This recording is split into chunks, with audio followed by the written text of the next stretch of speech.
श्रीमद् भगवद गीता अध्याय 3। अर्जुन ने कहा, हे जनार्दन, हे केशव, यदि आप बुद्धि को सकाम कर्म से श्रेष्ठ समझते हैं तो फिर आप मुझे इस घोर युद्ध में क्यों लगाना चाहते हैं। आपके अनेकार्थक उपदेशों से मेरी बुद्धि मोहित हो गई है, अतः कृपा करके निश्चयपूर्वक मुझे बताए कि इनमें से मेरे लिए सर्वाधिक श्रेष्ठकर क्या है। श्री कृष्ण ने कहा, हे निष्पाप अर्जुन, मैं पहले ही बता चुका हूँ कि आत्म साक्षात्कार का प्रयत्न करने वाले दो प्रकार के पुरुष होते हैं। कुछ इसे ज्ञान योग द्वारा समझने का प्रयत्न करते हैं तो कुछ भक्ति में सेवा के द्वारा। ना तो कर्म से विमुख होकर कोई कर्मफल से छुटकारा पा सकता है और ना केवल संन्यास से सिद्धि प्राप्त की जा सकती है। प्रत्येक व्यक्ति को प्रकृति से अर्जित गुणों के अनुसार विवश होकर कर्म करना पड़ता है।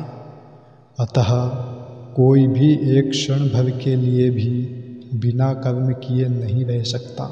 जो कर्मेंद्रियों को वश में तो करता है, किंतु जिसका मन इंद्रिय विषयों का चिंतन करता रहता है, वह निश्चित रूप से स्वयं को धोखा देता है और मिथ्याचारी कहलाता है।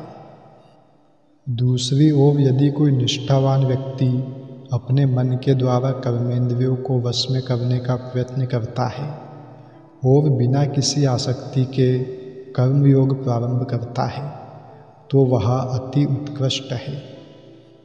अपना नियत कर्म करो, क्योंकि कर्म ना करने की अपेक्षा कर्म करना श्रेष्ठ है। कर्म के बिना तो शरीर निर्वाह भी नहीं हो सकता।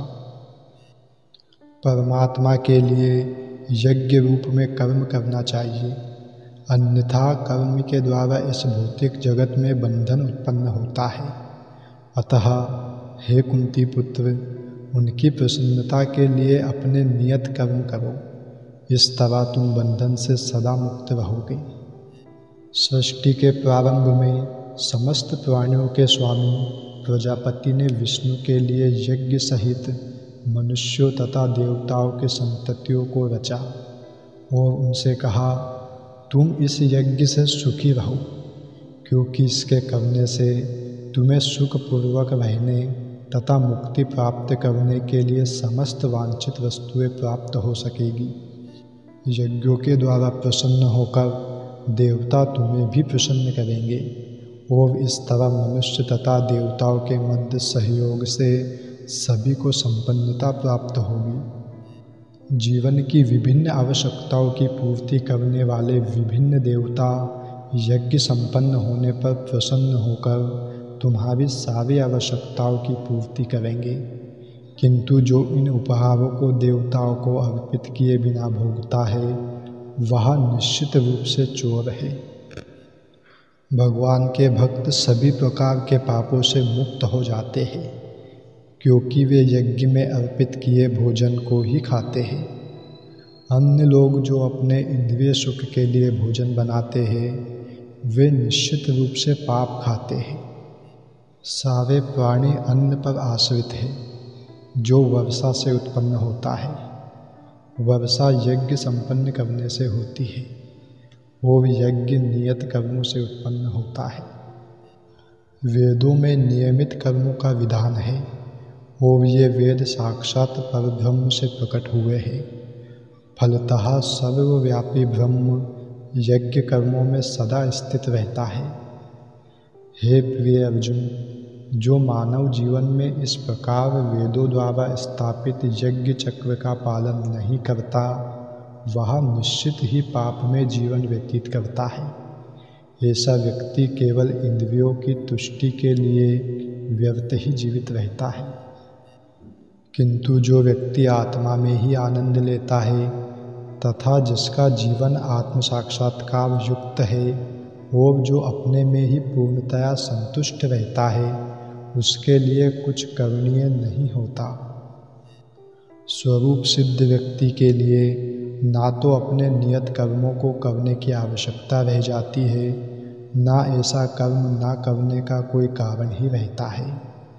उसे किसी अन्य जीव पर निर्भर रहने की आवश्यकता भी नहीं रह जाती।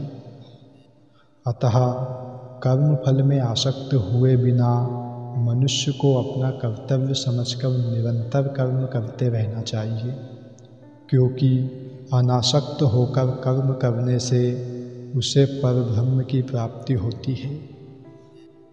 जनक जैसे राजाओं ने केवल नियत कर्मों को करने से ही सिद्धि प्राप्त की। अतः सामान्य जनों को शिक्षित करने की दृष्टि से तुम्हें कर्म करना चाहिए। महापुरुष जो आचरण करता है, सामान्य व्यक्ति उसी का अनुसरण करते हैं।